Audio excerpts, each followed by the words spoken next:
하나님 말씀은 구약성경 출애굽기 20장 2절입니다. 구원의 현실은 광야라는 제목으로 하나님 말씀 전하겠습니다. 오늘 본문은 하나님께서 이스라엘 백성들을 애굽 땅에서 인도해 내신 이야기가 됩니다. 이스라엘 백성들이 살고 있었던 애굽 땅은 어떤 곳이었을까요? 어떤 상태로 이스라엘 백성들이 애굽에서 살았을까? 우리 계시록 11장 8절을 한번 보겠습니다. 그들의 시체가 큰 성 길에 있으리니 그 성은 영적으로 하면 소돔이라고도 하고 애굽이라고도 하니 곧 그들의 주께서 십자가에 못 박히신 곳이라. 여기를 보면 두 증인이 등장을 합니다. 두 증인이라는 것은 예수님을 증거하는 사람이란 뜻이에요. 근데 왜 두 증인일까? 성경에서 보면은 율법에서 한 사람만 증언하지 말고 두세 사람의 입으로 증언하라고 했죠. 그래야 확실하니까.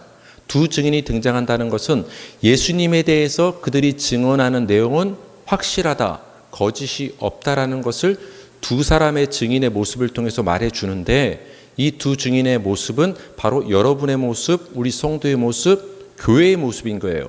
이 세상 가운데 우리 교회는, 성도는, 하나님의 백성은 두 증인으로 살아가는 거예요. 예수를 증거하는 증인의 삶을 살게 되는데, 이 두 증인이 죽임을 당합니다. 죽임을 당해서 그 시체가 엄숙하게 장례가 치러지는 것이 아니라 길가에 버려집니다. 여러분, 장례를 치르지 못하고 그 시체가 길가에 버려졌다는 것은 굉장히 모욕을 당하는 거죠. 무시를 당하는 거죠. 그러니까 이 두 증인이 굉장히 지금 무시를 당하고 모욕을 당하는 장면이 기록되어 있습니다.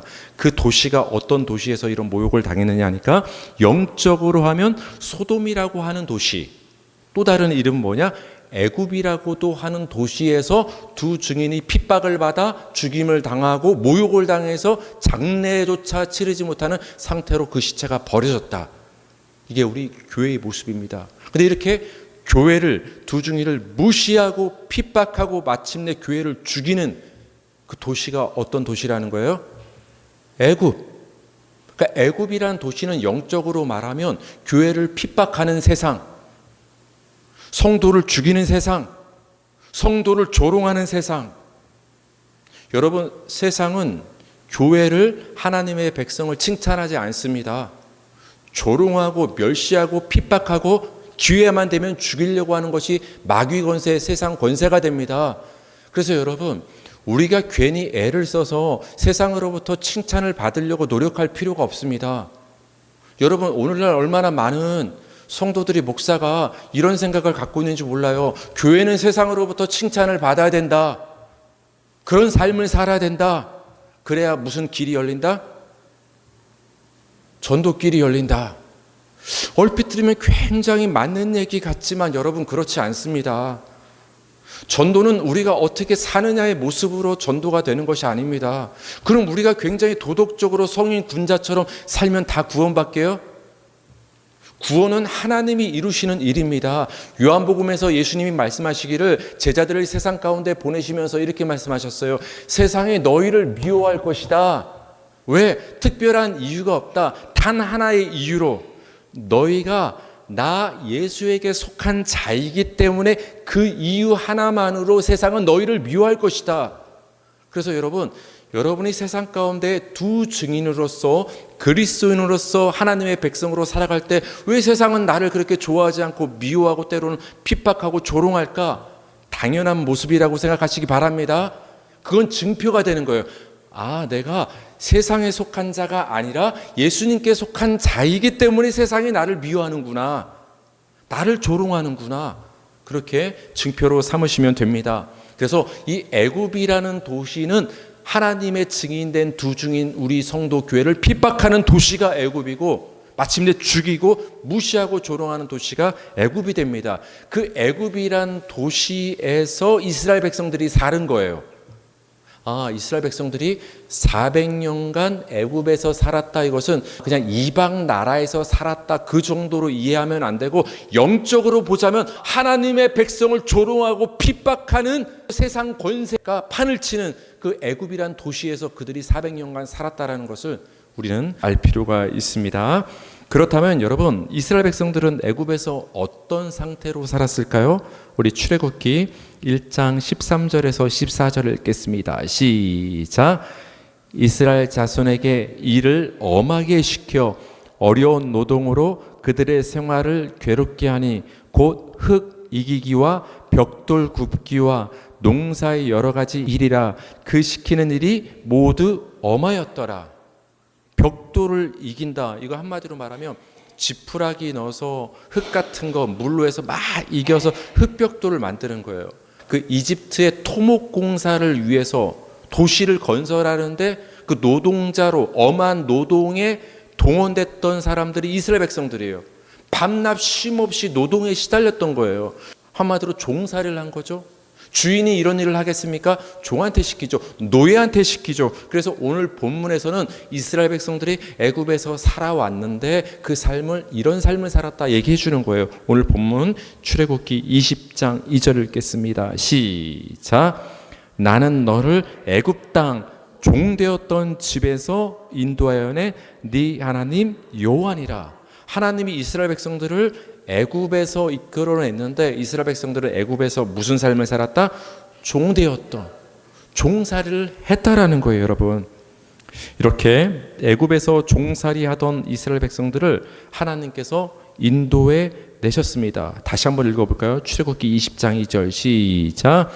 나는 너를 애굽 땅 종되었던 집에서 인도하여 낸 내 하나님 여호와니라. 이제 출애굽이 하나님의 역사로 시작이 됩니다. 하나님이 인도하셨죠. 그렇다면 하나님이 이스라엘 백성들을 애굽에서 끄집어 내신 것, 인도해 내신 것은 어떤 의미가 있을까? 그 종살이 하던 것과 연결을 시키면 이해가 돼요. 애굽에서 이스라엘 백성들이 종살이를 하고 있었다. 근데 하나님이 거기서 끄집어 인도해 내셨다. 이젠 더 이상 종이 아니게 만들어 주신 거예요. 제가 지지난주에 말씀을 드렸죠. 하나님이 우리를 구원하셨는데, 예수님이 이 땅에 오셨는데 그것은 우리에게 뭘 주시기 위해서? 자유를 주시기 위해서. 하나님이 이스라엘 백성들을 애굽에서 인도해 내시고 구원해 내십니다. 그 결과물은 뭐예요? 자유. 이제는 하루 종일 노동의 노예로서 시달리지 않아도 되는 거예요. 그 종살이하던 애굽의 그 노예 생활에서 하나님이 끄집어 내심으로 이스라엘 백성들에게 자유를 주신 거예요. 그게 구원인 거예요. 신명기 7장 8절을 한번 읽겠습니다. 시작. 여호와께서 다만 너희를 사랑하심으로 말미암아 또는 너희의 조상들에게 하신 맹세를 지키려 하심으로 말미암아 자기의 권능의 손으로 너희를 인도하여 내시되 너희를 그 종되었던 집에서 애굽 왕 바로의 손에서 속량하셨으니. 이제 구체적으로 설명해 줍니다. 하나님이 이스라엘 백성들을 애굽에서 인도해 내신 것은 속량의 의미가 있다. 여러분, 속량이 뭐죠? 돈을 지불하고서 노예 상태에 있는 사람을 풀어주는 것. 어떤 사람이 평생 종로로 노동에 시달려서 자유가 없어요. 근데 그 사람을 대신해서 그 주인에게 돈을 지불합니다. 지불하고 그 노예를 사서 내가 대신 값을 치렀으니까 이제부터는 자유인의 신분으로 자유롭게 살아가십시오. 노예 신분에 있던 사람을 대신 돈을 지불해 줌으로 자유를 허락해 주는 것, 신분을 바꿔주는 것, 그것을 성경에서 속량이라 하시는 거예요. 그래서 하나님께서 이스라엘 백성들을 애굽의 종살이에서 인도해 내셨다라는 것을 그들의 종의 신분에서 그들에게 뭘 주셨다? 자유를 주셨다는 거예요. 그래서 그들을 속량하셨다는 의미가 되는 것입니다. 우리 신명기 15장 15절을 한번 읽겠습니다. 시작. 너는 애굽 땅에서 종되었던 것과 네 하나님 여호와께서 너를 속량하셨음을 기억하라. 그것으로 말미암아 내가 오늘 이같이 내게 명령하노라. 애굽 땅에서 종되었는데 하나님이 너희를 속량했다. 이게 인도하심이에요. 하나님의. 이게 구원이고, 속량이 뭐라고 했죠? 대신 값을 치러주심으로 노예 신분을 해방시켜서 자유를 주시는 것. 하나님이 이스라엘 백성들을 출애굽시킨 그 출애굽의 사건에 담긴 의미는 속량이에요. 속량. 골로새서 1장 13절에서 14절을 읽겠습니다. 시작. 그가 우리를 흑암의 권세에서 건져내사 그의 사랑의 아들의 나라로 옮기셨으니 그 아들 안에서 우리가 속량 곧 죄사함을 얻었도다. 이 골로새서 말씀은 하나님이 예수님을 통해서 우리에게 하신 일을 나타내는데 마치 출애굽기의 출애굽 사건과 굉장히 동일하지 않습니까? 하나님이 말씀하십니다. 하나님께서 그 아들 예수님을 통해서 흑암의 권세에서 여러분을 건져내셨대요. 여러분, 흑암의 권세가 어떤 나라라고 했죠? 애굽. 마치 하나님께서 이스라엘 백성들을 애굽에서 건져내신 것처럼 여러분을 세상이라는 애굽, 흑암의 권세에서 여러분을 건져내셨다라는 거예요. 그래서 어디로 옮기셨습니까? 아들의 나라로.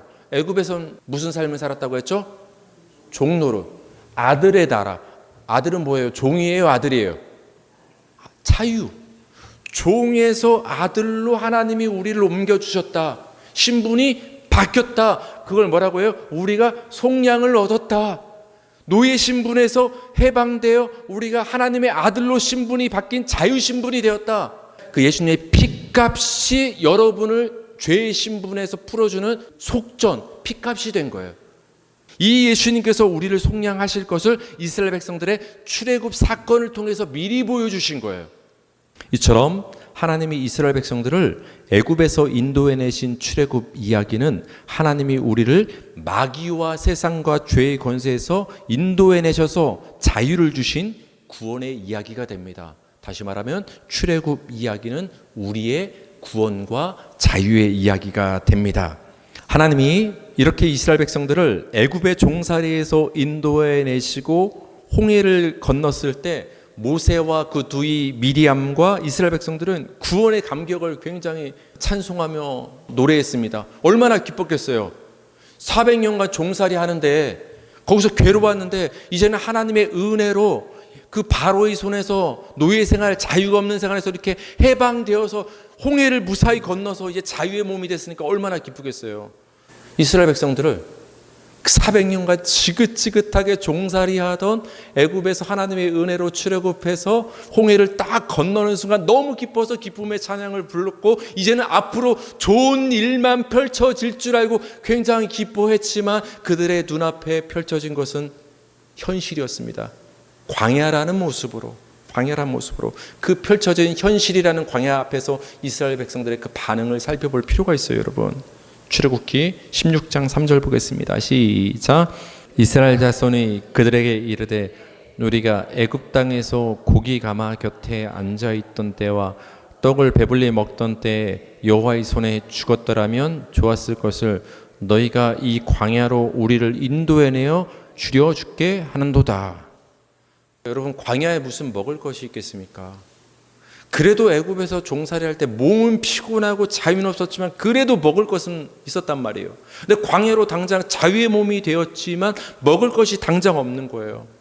그 먹을 것이 없는 현실 앞에서 이스라엘 백성들이 모세를 원망하고 하나님을 원망하면서 차라리 그냥 종살이 하다가 먹을 거 먹고 싶은 거 그래도 먹다가 애굽에서 차라리 죽었으면 나았을 것을 왜 우리를 굳이 출애굽시켜서 이 광야에서 굶어 죽게 하느냐라고 원망을 합니다. 그런 이스라엘 백성들을 하나님께서 무엇으로 먹이셨죠? 하늘에서 만나를 내리셔서 먹여주셨습니다. 그런데도 원망은 그치지 않습니다. 우리 민수기 11장 4절에서 6절 시작. 그들 중에 섞여 사는 다른 인종들이 탐욕을 품음에 이스라엘 자손도 다시 울며 이르되 누가 우리에게 고기를 주어 먹게 하랴. 우리가 애굽에 있을 때에는 값없이 생선과 오이와 참외와 부추와 파와 마늘들을 먹은 것이 생각나거늘 이제는 우리의 기력이 다하여 이 만나 외에는 보이는 것이 아무것도 없도다 하니. 배고파서 현실 앞에서 원망하는 이스라엘 백성들을 하나님이 만나로 배불리 먹여주셨습니다. 근데 이제는 지겨운 거예요. 하도 만나만 먹으니까.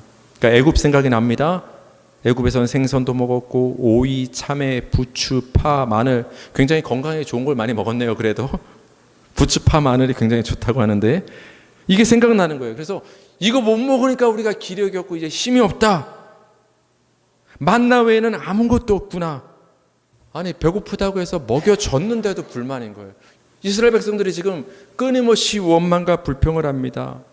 여러분, 우리 믿음의 현실도 똑같습니다. 우리가 하나님의 은혜로 이 세상에서 부르심을 받아 자유를 얻어서 구원받은 하나님의 백성이 되면 아무런 문제가 없고 좋은 일만 우리에게 펼쳐질 것 같았지만 현실 속에서는 배고픔의 문제가 우리에게 다가올 때가 있습니다. 나는 이걸 원하는 것을 원하는 만큼 만족하게 얻지 못할 현실을 우리는 맞닥뜨릴 때가 있습니다. 그때 우리는 원망합니다. 아니, 하나님을 믿었는데 왜 이렇습니까? 현실이. 아니, 예수님을 믿으면 그래도 극적으로 180도 뭔가가 달라져야 되는 것 아닙니까? 아니, 예수님을 믿었는데 내 왜 삶 가운데 부족한 일들이 자주 있습니까? 예수 믿는데 내가 왜 넘어지고 때론 병들고 아프고 사고를 당하고 내 자녀가 문제를 일으키고 불행할 때가 있습니까? 여러분은 아무 문제 없습니까? 예수 믿을 때? 저는 목사지만 예수 믿지만 이런 현실을 계속 맞닥뜨리는데요, 여러분. 그때 우리는 질문이 드는 거예요. 하박국 선지자처럼 이스라엘 백성처럼 원망이 나온단 말이에요. 하나님이 우리를 인도해 내셨으면 그 이후로는 행복만 펼쳐지고 아무런 문제가 없고 먹을 것에 문제가 없어야 하는데 왜 우리 삶의 현실은 여전히 성도임에도 불구하고 하나님의 자녀가 됐는데도 여전히 부족함을 느끼는 삶을 삽니까? 광야라는 현실을 맞닥뜨리게 된다라는 거예요. 우리 민수기 14장 2절에서 4절 보겠습니다. 시작.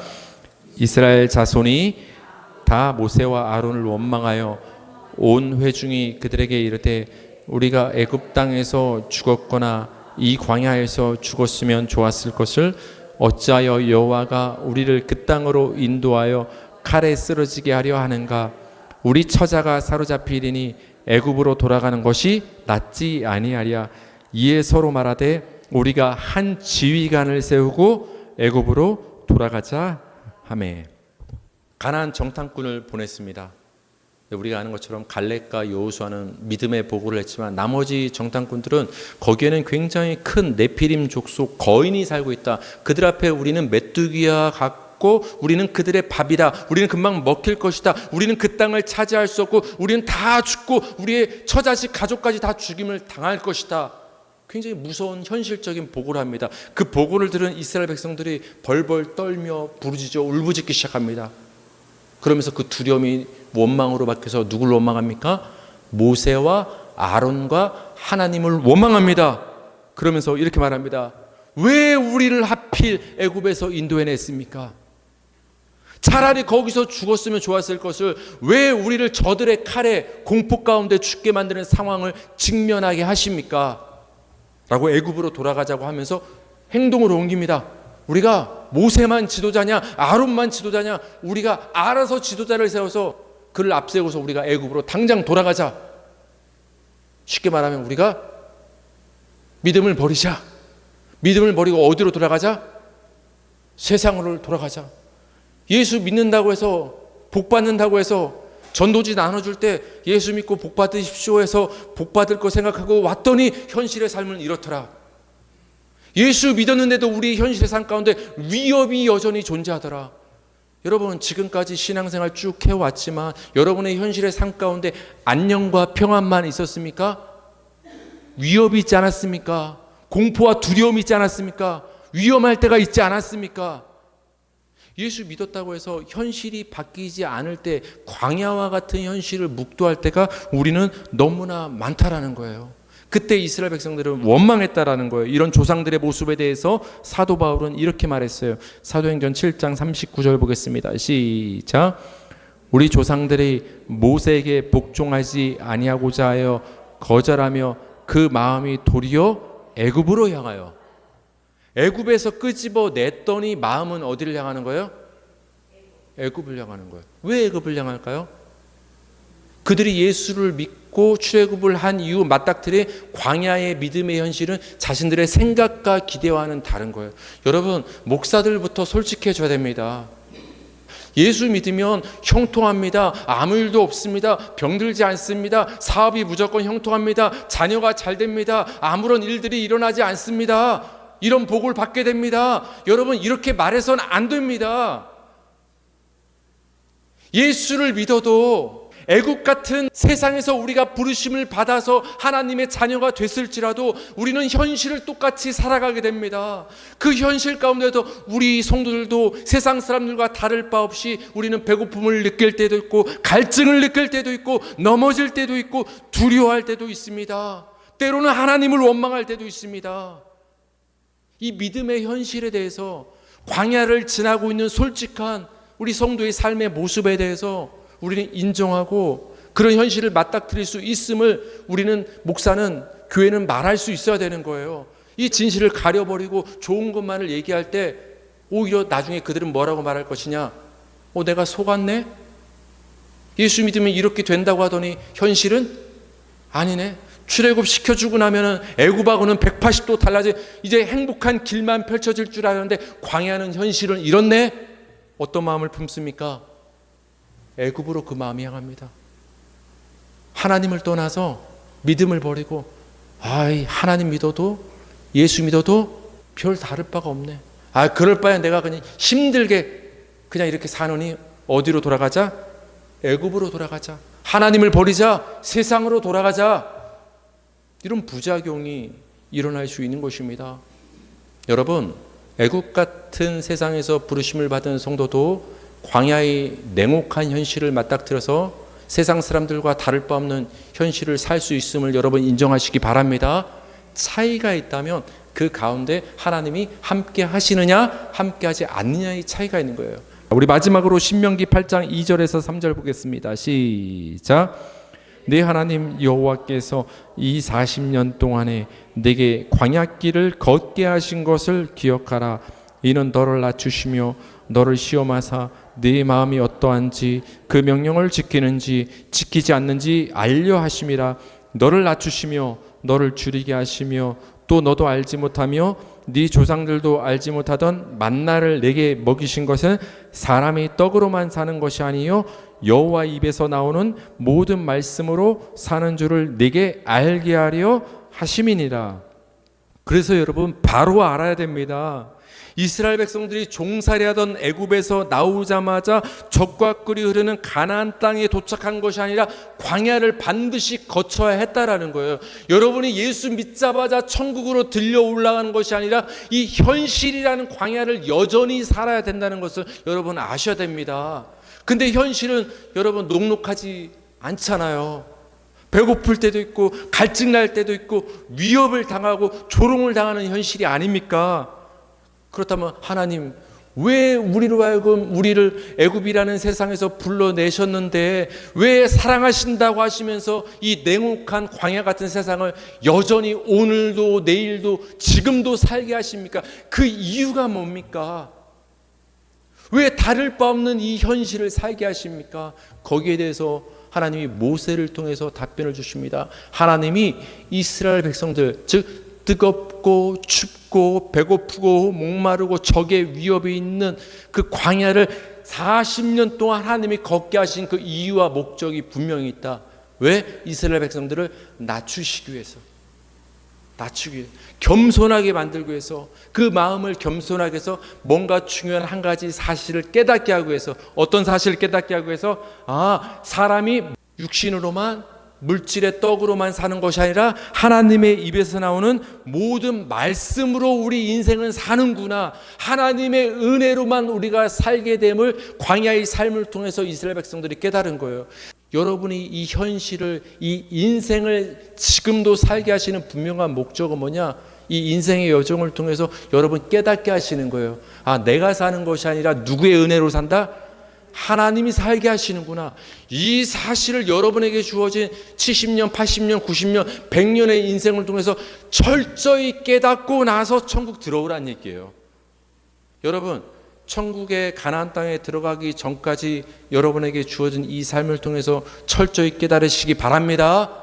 뭘 깨닫냐? 첫 번째, 우리 성도도 세상 사람들과 다를 바 없이 냉혹한 현실을 살아야 된다. 하지만 이 현실을 통해서 우리는 하나님의 은혜로 살게 되고 하나님의 약속대로 때가 되면 반드시 어디에 들어간다? 가나안 땅에, 천국에 들어가게 됨을 믿으며 이 현실을 믿음으로 사는 저와 여러분 되길 주님의 이름으로 축복합니다.